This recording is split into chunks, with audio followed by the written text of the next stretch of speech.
안녕하세요. 안서영 프로의 어바웃 골프입니다.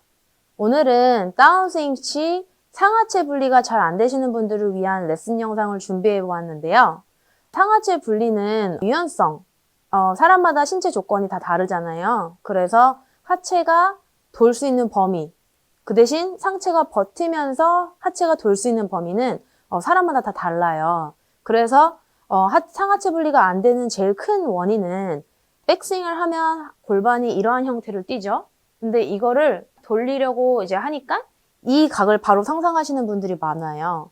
그래서 어떻게 보면 생각보다 상체가 버티면서 하체 돌리는 게 중요하다라는 거를 오늘은 중점을 두고 레슨을 한번 해보도록 하겠습니다.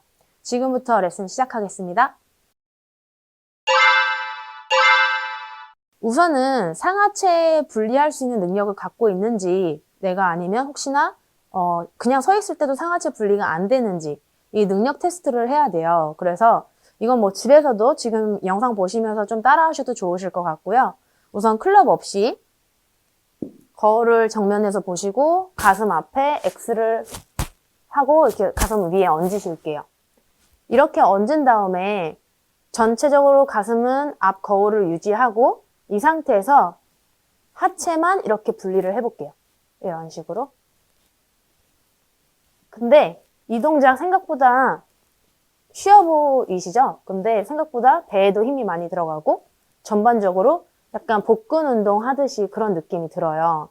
근데 방금 저 하는 거와 같이 안 되시는 분들은 어떤 동작이 많이 되시냐면 무릎을 이용한다거나 이렇게 무릎을 펴서 혹은 하체를 돌리려고 상체가 같이 이렇게 따라간다거나 그래서 제가 정면 거울에 약간 아이 컨택을 하고 내 눈을 자기 눈을 바라보면서 상체는 누가 잡고 있다 생각하고 이렇게 하체만. 이 동작을 하면 왜 골프가 코어가 중요하다라고 하는지 아마 느끼실 거예요, 몸으로. 그래서 이제 백스윙을 하면서 이제 제가 이제 좀 더 다운스윙에 대한 더 연속적인 방법을 보여드리도록 할게요. 그럼 방금 이렇게 상체를 고정하고 하체를 양방향으로 움직였을 때 한 바퀴씩 돌 수 있는 사람은 저는 이제껏 본 사람이 없어요. 그만큼 상체를 고정하면 하체는 갈 수 있는 가동 범위는 어느 정도 정해져 있다라는 거죠.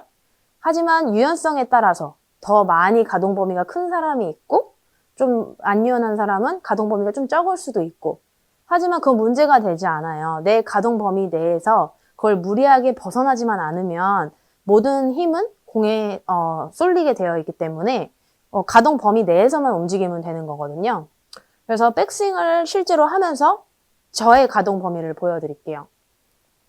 백스윙을 올리고 여기서 상체를 고정을 시킨 후에 하체를 쓰면 제 가동 범위예요.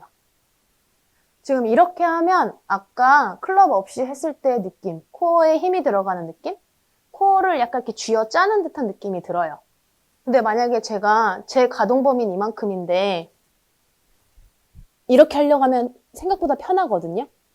그리고 이미 임팩트 이후의 동작이 더 나오기 쉽지 공 뒤로 클럽이 떨어질 수는 없어요. 그래서 백스윙을 올리고 하체를 과하게 쓰면서 손은 밑으로 잡아당기는 약간 이렇게 따로따로 노는 스윙을 많이 하시게 되는 거예요. 이런 스윙은 이제 정확한 임팩트를 낼 수가 없어요.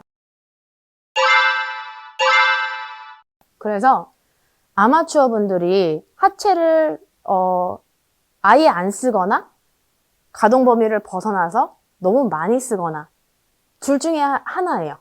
왜냐면은 상체가 고정돼서 하체를 쓰면 너무 시시한데? 이거만 쓰면 된다고? 약간 이런 느낌을 느끼시는데 제가 전 시간에도 얘기했듯이 약간 몸이 주는 시그널, 몸이 주는 신호로 그 다음 동작들을 이어가야 되거든요. 그래서 상체가 고정돼서 하체가 갈 수 있는 가동 범위 분리를 하면 몸이 또 시그널이 와요. 왼쪽에 뭔가 뻣뻣하면서 더 이상 뭔가 못 가겠다라는 느낌이 있는데 하체를 돌 때 예를 들어 상체를 신경 안 써서 이렇게 한다거나 혹은 하체를 갑자기 백스윙 탑에서부터 이 각이기 때문에 이 각을 생각하면서 이렇게 쓰려고 한다거나 그러면 몸에 주는 시그널이 전혀 없어요. 그래서 백스윙을 한 후에 상체가 고정된 상태에서 왼쪽 힙 뒤로 이렇게 돌았을 때 걸리는 왼쪽 골반의 느낌. 그러면 이제 히팅을 하셔야 되는 거예요. 그래서 이런 부분이 생각보다 지금 말로 듣거나 그러시면 좀 쉬워 보일 수도 있겠지만 타임이 기존에 치던 것보다 나 조금 너무 느리게 치는 거 아닌지 아니면 너무 힘을 안 쓰는 건 아닌지 이런 생각을 하는데 그 힘을 안 쓴다라는 느낌이 그동안 상체로 썼던 느낌을 안 쓰기 때문에 이 하체가 주는 파워를 못 느끼고 계시는 거예요. 그래서 제가 두 가지 스윙을 보여드리도록 할게요. 백스윙 탑에서 내 가동 범위 상관없이 그냥 무조건 하체를 돌려볼게요. 어떤 느낌인지.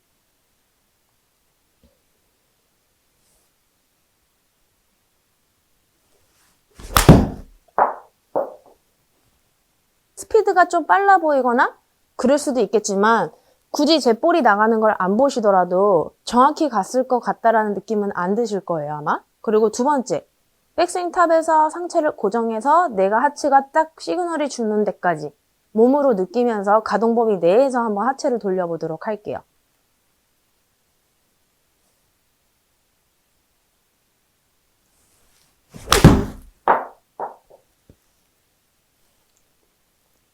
저 지금 사실 풀파워로 쳤어요. 근데 그렇게 세게 친 것 같진 않죠. 제가 이것보다 더 스피드를 내고 더 파워풀하게 치고 싶다면 지금 하는 운동, 뭐 운동을 많이 하고 있진 않지만 더 많은 운동을 막 많이 해야 해요. 그래야지만 제가 이 상체를 기다리면서 하체를 쓸 수 있는 유연성과 파워를 길러야 된다라는 거죠. 근데 일반 아마추어 분들은 항상 모델, 스윙의 모델을 생각하는 건 투어 프로지만 몸은 우리가 그렇게 일상생활을 하면서 많은 운동을 하진 않잖아요. 그래서 그렇게 가동 범위가 아마 크진 않을 거예요. 아마 저보다도 조금 작을 수도 있는데 너무 큰 가동 범위를 생각하고 있진 않는지 하체 회전을 할 때. 그래서 그걸 좀 주의하시면 백스윙에서 상하체 분리되는 동작을 좀 더 이해하시기 쉬우실 거예요. 생각보다 엄청 분리됐다라는 느낌 안 들어요. 그냥 딸깍? 소리로 따지면 딸깍. 딸깍 이런 느낌이지 소리로 따졌을 때 뭔가 덜컹 이런 느낌은 아니거든요. 그래서 스윙을 할 때 상하체 분리는 생각보다 범위가 크지 않다. 그리고 샷을 하기 전에 일단 아까 맨몸으로 보여드린 연습 방법 있죠? 집에서도 충분히 가능하세요. 그 대신 이때는 거울을 보고 하는 게 제일 좋아요. 그래야 내가 이렇게 상하체 분리가 진짜 되는지 또는 이렇게 하고 있진 않은지 또는 무릎을 왔다 갔다 하진 않는지 이거를 좀 구분을 하실 수가 있거든요. 그래서 오늘 연습 방법으로 연습을 하시면 그동안 좀 이해 안 되셨던 상하체 분리에 대해서 좀 더 이해를 하실 수 있을 것 같고요. 이 부분이 잘 된다면 좀 더 정확한 임팩트, 일관성 있는 임팩트, 좀 좋은 결과를 보실 수 있으실 거예요. 오늘 레슨 영상도 도움이 되셨다면 구독과 좋아요 부탁드리겠습니다. 감사합니다.